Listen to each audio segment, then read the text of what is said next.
옆 사람하고 우리 인사 나누십시다. 세상을 이기는 믿음의 사람 되십시다.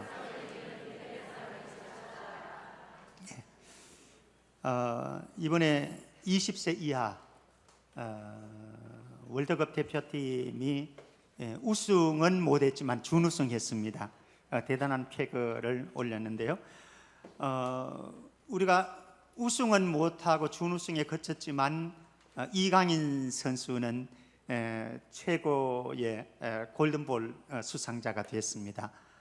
그래서 이번에 큰 수확 가운데 하나는 이강인 선수가 기존에 이미 그의 가치가 입증된 사람입니다만 이번에 확정되어지는 앞으로도 이강인 선수의 주가는 더 올라가리라고 그렇게 생각되어집니다. 가치 상승을 우리는 보았습니다. 사실 어떤 사람들은 인생의 가치가 상승되어지는 사람들도 있지만은 그렇지 못한 경우들도 많습니다. 그래서 가치 하락되어지는 인생을 걸어갈 수도 있고요.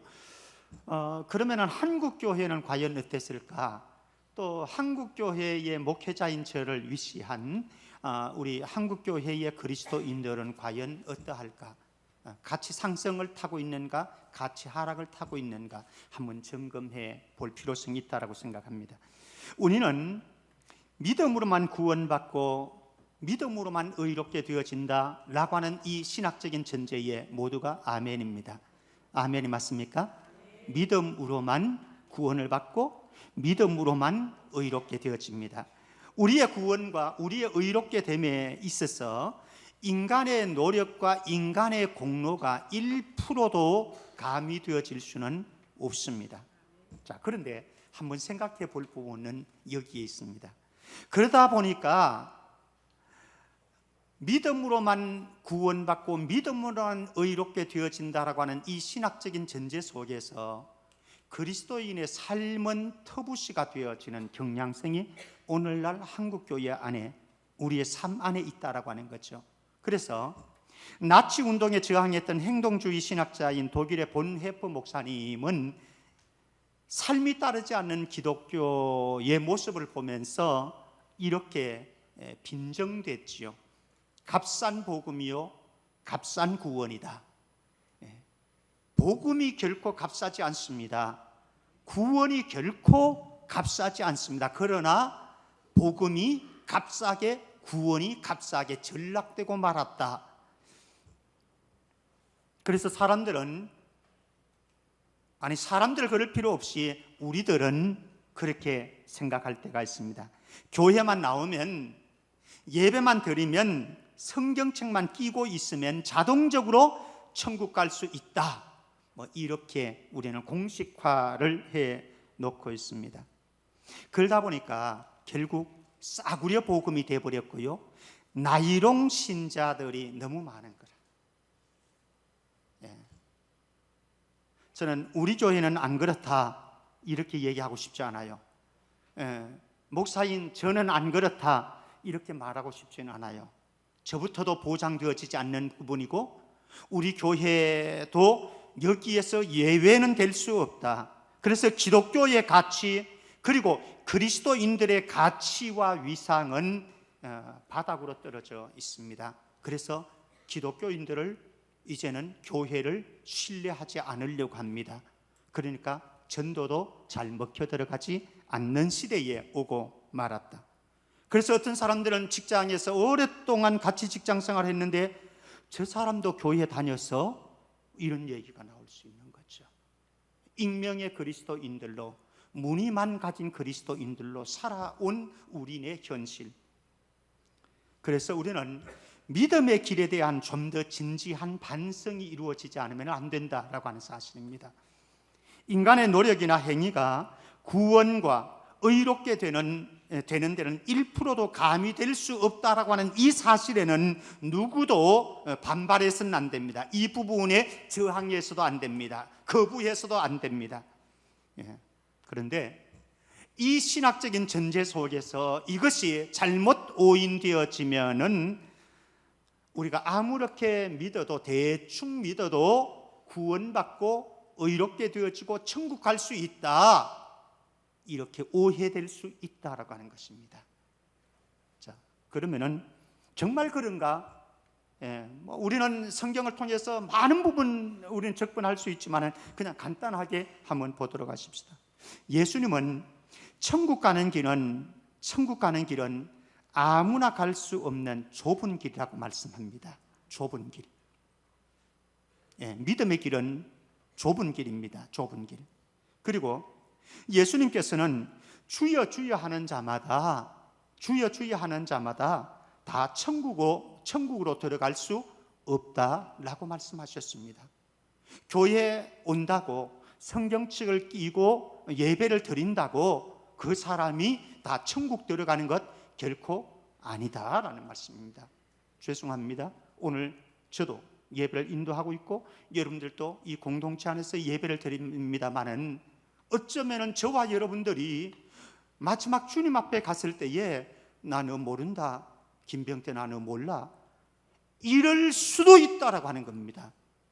그러니까 우리의 믿음의 길을 다시 한번 점검하지 않으면 안 된다라고 하는 거죠. 바울은 로마서에서 믿음으로만 얻는 구원을 피력했습니다. 믿음으로만 얻는 구원입니다.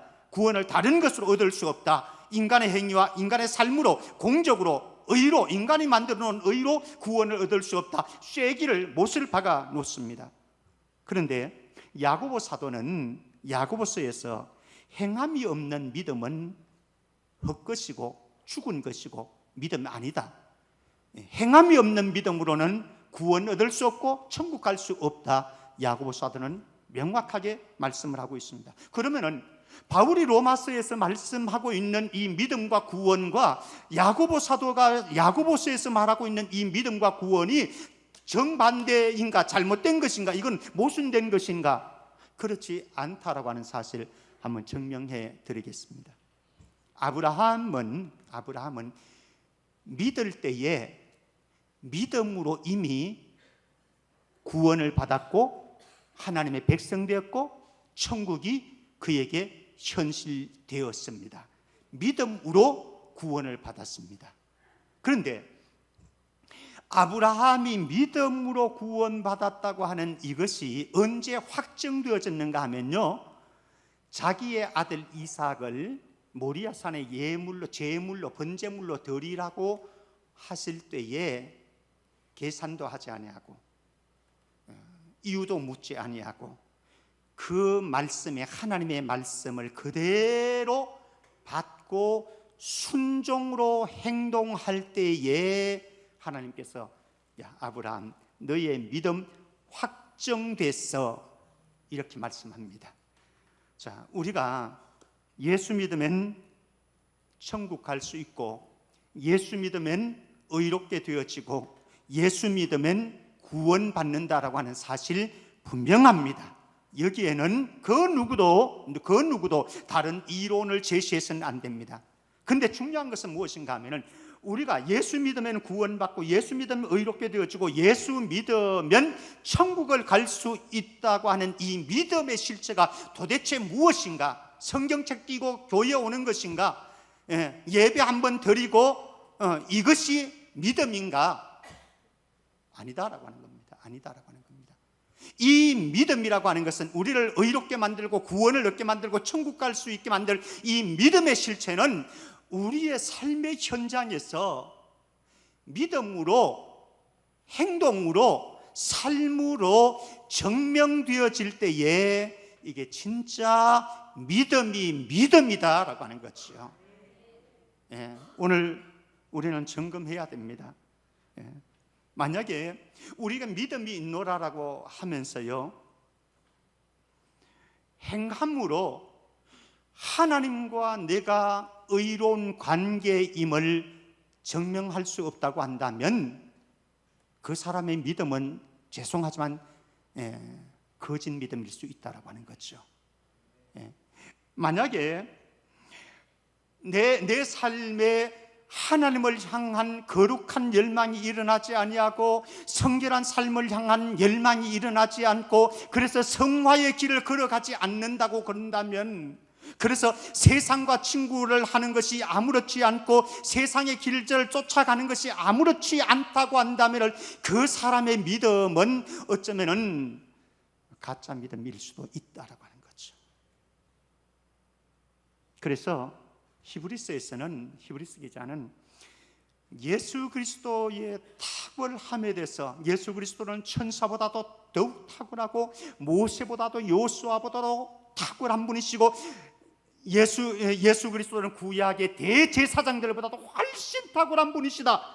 예수 그리스도의 어떤 대신 탁월하심을 계속해서 이런저런 설명으로 계속 설명합니다. 그러면서 히브리서 말씀하고 있는 것이 있는데, 너희들이 물러서지 말고 흘러 떠내려 가지 않도록 조심해라, 이렇게 말씀을 하고 있습니다. 한번 확인해 보십시다. 히브리서 2장 1절 말씀입니다. 히브리서 2장 1절 같이요. 시작. 그러므로 우리는 들은 것에 더욱 유능함으로 우리가 흘러 떠내려 가지 않도록 함이 마땅하니라. 사랑하는 성도 여러분, 세상에 흘러 떠내려 가지 않는 믿음을 소유해야 됩니다. 한 구절 더 보겠습니다. 히브리서 3장 14절 말씀, 히브리서 3장 14절 말씀 같지요. 시작. 우리가 시작할 때에 확신한 것을 끝까지 견고히 잡고 있으면 그리스도와 함께 참여한 자가 되리라. 어떤 자가 그리스도와 함께 참여한 자가 되어지느냐? 시작할 때에 확실한 믿음, 이 진리, 이 길, 이것을 어떻게 해야 된다고요? 끝까지 견고히 잡으면. 우리 성천교회에서 30년 신앙생활하고 40년 신앙생활하고 50년 신앙생활에 오신 분들 너무너무 감사합니다. 또 앞으로도 그런 많은 하나님의 사람들이 일어날 줄로 또 믿습니다. 그런데 우리가 10년 신앙생활을 했습니다. 나는 20년, 30년 교회 다니면서 예배도 드리고 봉사도 하고 11조도 많이 드리고 그렇게 했습니다. 그런데 중요한 것은 마지막 때 주님 앞에 서는 그날까지 우리가 진리를, 믿음을 꼭 견고하게 붙잡지 못하면은 흘러 떠내려가는 거예요. 아무런 의미 없는 거죠. 이 당시에, 히브리서가 기록될 이 당시에 세계를 제패하고 있는 나라는 로마 대제국이었습니다. 로마 제국의 왕은 자기들이 신이 인간의 몸을 입고 내려온 존재라고 신격화했습니다. 그러면서 자기를 신으로, 황제로 숭배하도록 했습니다. 그래서 그들에게, 이 황제에게 경배하도록 하고 예배하도록 하고 섬기도록 했었습니다. 만약에 이 황제를 숭배하지 아니하고 경배하지 아니하고 예배하지 않으면 그 사람에게는 엄청난 핍박과 박해가 이루어지게 되어집니다. 그러니까 이 당시의 그리스도인들은요, 우리의 신앙, 믿음이라고 하는 것과 이거는 비교가 안 되어집니다. 이 당시의 신앙인들은요, 목숨 걸고 신앙생활하는 거예요. 목숨 건 믿음, 목숨 건 믿음. 믿음의 전당인 히브리서 11장, 여기에 올라와 있는 믿음의 사람들, 선배들을 이렇게 보면요, 자신의 믿음을 지키기 위해서 이들은 엄청난 박해와 어려움들과 조롱들과 시련들을 경험하면서 그것을 극복하고 뛰어넘어서 믿음이 증명된 사람들, 그게 히브리서 11장 믿음의 전당에 이름이 올려진 사람들입니다. 사랑하는 성도 여러분, 저와 여러분들이 걸어왔던 믿음의 길, 지금도 걸어가고 있는 믿음의 길, 앞으로도 걸어갈 이 믿음의 길, 한 번 더, 좀 더 진지하고 심각하게 생각해보고 고민해보고, 그리고 우리의 믿음의 길 걸어가십시다. 그래서 언젠가 주님 앞에 섰을 때에 나는 너 모른다, 김병태, 나는 너 몰라, 이렇게 되어지면 이건 큰일 나는 거니까요. 우리 성천의 온 성도들, 우리의 믿음의 길 다시 한번 점검해보고 마지막 주님 앞에 설지라도 잘했다, 착하고 충성된 종이라고 칭찬받는 우리 모두 되기를 주의 이름으로 축복합니다. 세상에 감당하지 못하는 그리스도인을 이제 소개를 하고 있습니다. 이미 우리 곁을 떠난 옥하는 목사님, 사랑의 교회 참 귀하신 목사님이죠. 옥하는 목사님이 제자훈련 교재에 이런 이야기를 했습니다. 오늘날 그리스도인들은 어쩌면은 세상을 감당하지 못하는 성도다, 이렇게 표현했습니다. 세상을 감당하지 못합니다. 그래서 세상에 질질 끌려다니고 세상에 적당하게 타협하고 세상 방식과 길을 저항하지 못하고, 그래서 세상을 뛰어넘는 힘이 없는, 용기가 없는 그리스도인, 그것을 세상을 감당하지 못하는 성도다, 그리스도인이다. 옥하는 목사님은 그렇게 표현을 하기도 했습니다. 그런데 안디옥 교회를 가면은요, 성도들이 달랐습니다. 그리스도인이라고 하는 명칭이 처음 사용된 데가 안디옥 교회이거든요. 이 안디옥 교회에서 그리스도인이라는 명칭이 처음 사용되었는데, 그리스도인이라고 하는 이 말이 도대체 무슨 말인가? 이런 표현인 거죠. 그리스도에게 속한 사람이다, 그리스도에게 묶여있는 사람이다, 그리스도를 쫓아가는 사람이다. 그래서 이들은 진리대로 살아가려고 애썼던 사람들이고, 복음을 따라서 살아가려고 애썼던 사람들이고, 그래서 좁은 길을 걸어가려고 애썼던 사람들. 그래서 안 믿는 불신자들이 보고 깜짝 놀라는 거예요. 야, 세상에, 저 사람들은 그리스도에게 속한 사람들이구나, 그리스도에게 매여 있는 사람들이구나. 사람들의 평가가 바로 그러했다라고 합니다. 저도 그러한 목사가 되기를 소망합니다. 그리고 우리 성천교회 온 성도들도 다 그런 장로님, 집사님, 권사님, 그리스도인들 다 되어지기를 주의 이름으로 축복합니다. 실제로 초대교회 그리스도인들은 보면은 정말 달랐습니다. 어떤 위협 앞에서도, 어떤 박해가 다가올지라도, 어떤 손해를 감수하면서도, 어떤 자존심 앞에서도 그들은 믿음에서 물러서지 아니하고 자기의 믿음을 지켰습니다. 한번 확인해 볼까요? 36절에서 38절 말씀 한번 보도록 하십시다.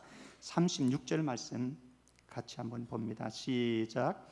또 어떤 이들은 조롱과 채찍질 뿐 아니라 결박과 옥에 갇히는 시련도 받았으며, 돌로 치는 것과 톱으로 켜는 것과 시험과 칼로 죽음을 당하고, 양과 염소의 가죽을 입고 유리하여 궁핍과 환난과 학대를 받았으니, 이런 사람은 세상이 감당하지 못하느니라. 그들이 광야와 산과 동굴과 토굴에 유리하였느니라. 참 비참한 삶 아니겠습니까? 그죠? 비참한 삶입니다. 야, 어떻게 이런 삶을 살아갔을까? 만약에 내가 이 상황 속에 있었다고 한다면 어떻게 되었을까? 사실 궁금하기도 합니다. 사실.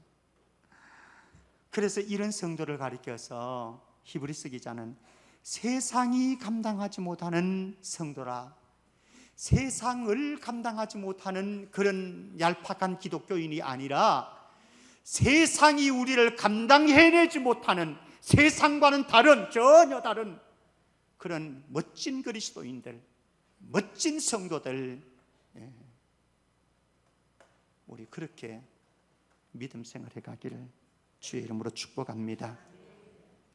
터키의 중부 지역에 갑바도기아라고 하는 지역이 있습니다. 터키 땅이 있다고 한다면 중부 지역에 있는데요, AD 70년경에 로마 제국이 예루살렘을 침공했습니다.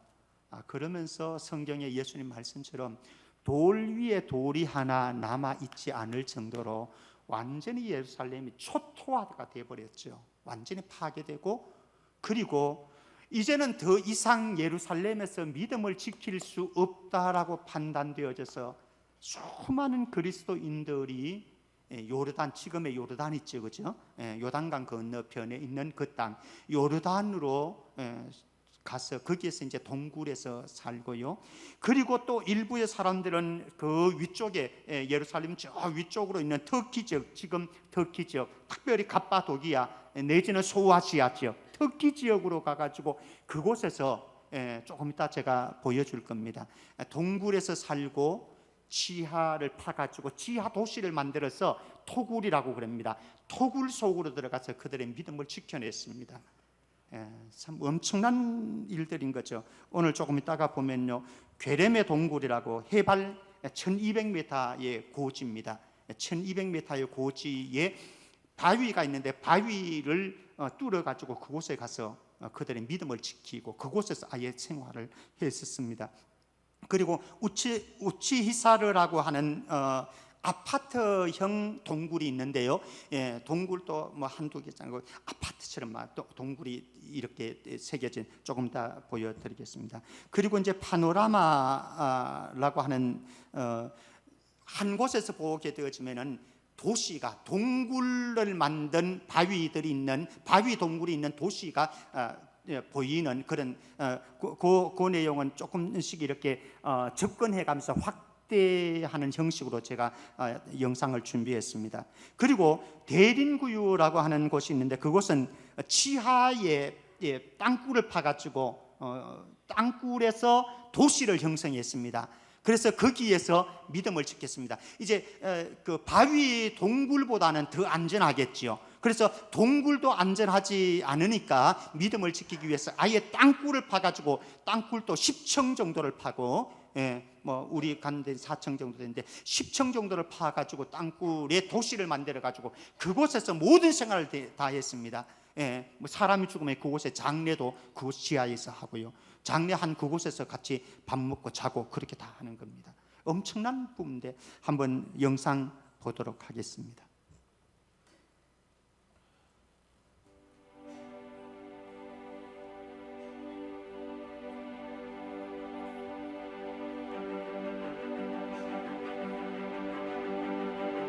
뚫려 있잖아요. 저게 사람들이 들어가서 산 곳입니다. 그래서 30년, 40년, 20년씩 저곳에서 예배를 듣고 아예 생활하고 저곳에서 밥 다 해먹고, 사람 죽으면은 장례도 그곳에서 치우고.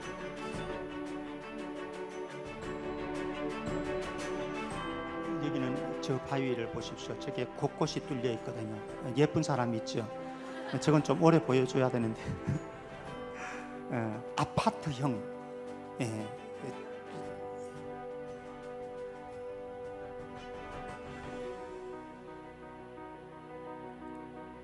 저게 다 동굴이 있는 산입니다. 지금 산지가 파노라마라고 제가 말씀드렸죠. 요 조금씩 더 커지는 것을 한번 보십시오. 지금 먼 데서는 잘 안 보입니다만 사진 줌으로 이렇게 하면은 더 지금 도시가 형성되어진 거예요. 근데 저기가 다 동굴로 이루어진 도시인 거죠. 여기는 이제 지하 토굴입니다. 토굴로 들어가는 입구이고요. 지금 들어갑니다. 사람들이 지금 들어간 토굴 안입니다. 지하 세계입니다. 이거는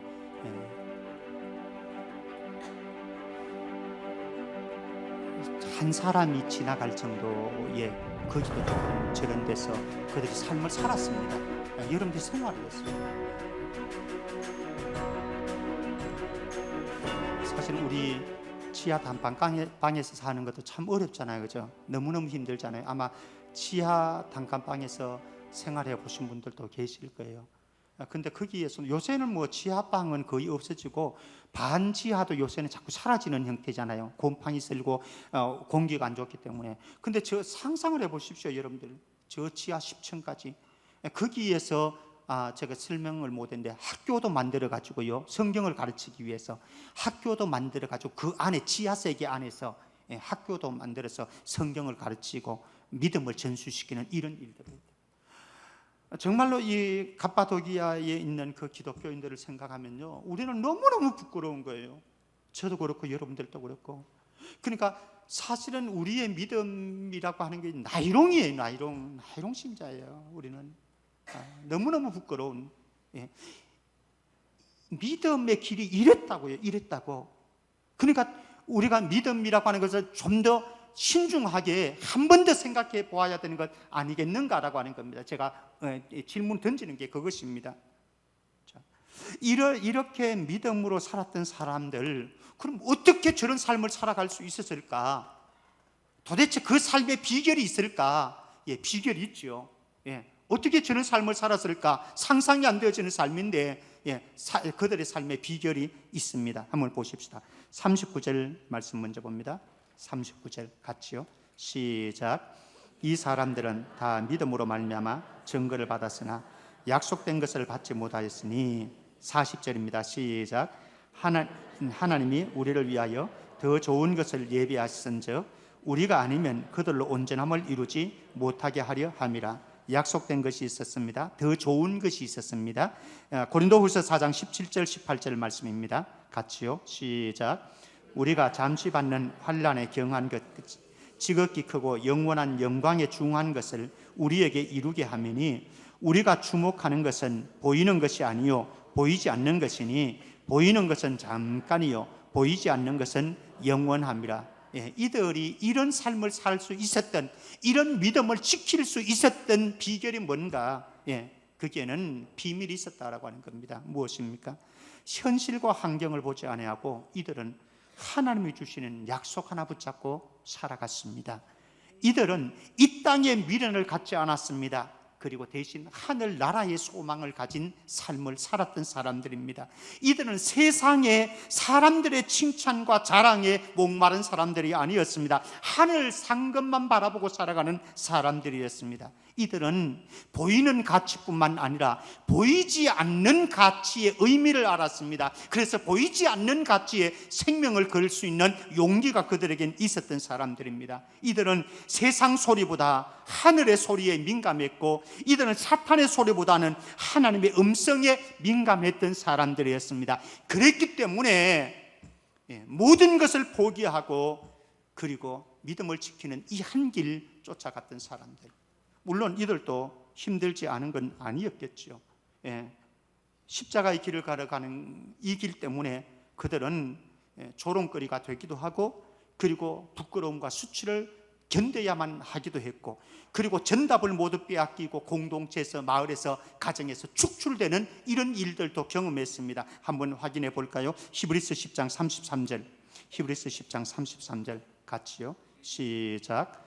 혹은 비방과 환난으로서 사람에게 구경거리가 되고 혹은 이런 형편에 있는 자들과 사귀는 자가 되었으니 조롱거리가 되어도 괜찮습니다. 어떤 고난과 환난이 다가와도 문제 없었습니다. 이런 놀라운 삶을 살았던 믿음의 선조들이 한국 땅에도 한국 기독교계 안에도 참 많았거든요. 그 가운데 한 사람 참 귀한 주기철 목사님 동영상 아마 여러분들 영화 보신 분이 있을 겁니다만 오래된 영화이기 때문에 화질이 좀 안 좋은데 그래도 봅시다. 거둬라.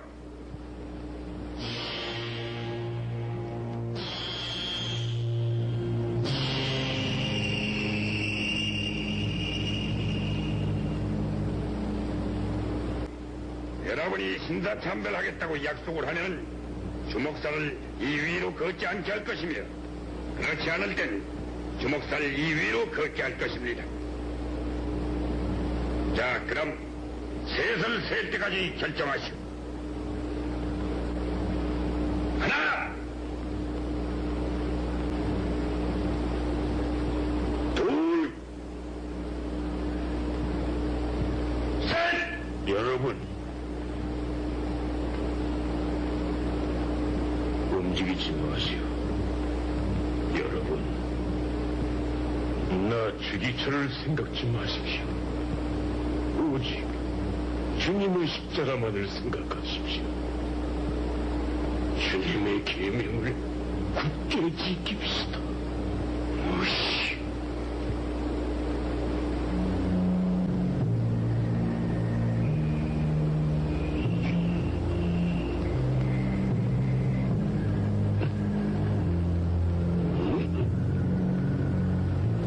씨바퀴들 반지 위를 걷는 거죠.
참 대단하죠. 예. 우리는 너무 엉터리다고 하는 게 보이죠. 그러면은 주기철 목사님만, 손양은 목사님만, 갑바도기아에 있는 그리스도인들만 그렇게 살 수 있는 건가요? 예. 사실 이거는 인간의 힘이나 인간의 의지로 해낼 수 있는 건 아닙니다. 중요한 것은 무엇인가 하면 이것이죠. 베드로전서 4장 14절 말씀 우리 같이 한번 믿음으로 고백해 보십시다. 베드로전서 4장 14절 같이요. 시작. 너희가 그리스도의 이름으로 치욕을 당하면 복 있는 자로다. 영광의 영 곧 하나님의 영이 너희 위에 계심이라. 사람의 힘으로 하는 게 아니에요. 사람의 의지력으로 하는 게 아니에요.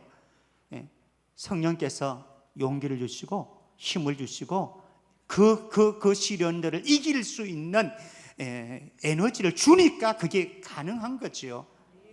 예수님도 십자가의 고통, 비참한 고통을 당하실 때에 얼마나 힘들었겠습니까? 그런데 예수님의 모습 보십시오. 스데반도 돌로 침을 당하면서 피투성이가 되어서 죽어가면서 고백한 것이 있습니다. 무엇인가 하면요, 베드로전서 4장 19절 말씀, 베드로전서 4장 19절 말씀 같이요. 시작. 그러므로 하나님의 뜻대로 고난을 받는 자들은 또한 선을 행하는 가운데에 그 영혼을 미쁘신 창조주께 의탁할지어다. 예수님도 스데반도 그렇게 고백했잖아요. 아버지여, 내 영혼을 아버지 손에 부탁하나이다. 주여, 내 영혼을 주님의 손에 부탁하나이다. 하나님께서, 주님께서 저와 여러분들과 함께 계십니다. 어떤 순간, 어떤 상황 속에서도 주님만 사랑하는 그 사랑 포기하지 말고 주님을 향한 우리의 진실한 신뢰와 믿음을 포기하지 말고 주님 앞에 서는 그날까지 우리의 믿음 잘 견디고 이겨서 세상을 이기는 승리하는 믿음의 사람들 다 되기를, 세상이 감당하지 못하는 초대 그리스도인들과 같이 우리 모두 그렇게 믿음 삶을 살 수 있기를 주의 이름으로 축복합니다. 하나님 아버지, 은혜 감사합니다. 우리는 너무나 얄팍한 신앙을 걸어왔던 것을 고백합니다. 너무 안일했고 너무나 쉽게 믿으려고 했던 우리들, 하나님 이제부터 예수만 사랑하고 예수님만 우리의 주인으로 삼아서 예수님과 함께 좁은 길, 십자가의 길 걸어가기를 소원하오니 우리 온 성도들 우리의 삶으로, 우리의 행함으로 우리의 믿음을 증명해 보이는 참된 믿음의 사람들 다 될 수 있도록 축복해 주옵소서. 거룩하신 예수 그리스도 이름으로 기도합나이다. 아멘.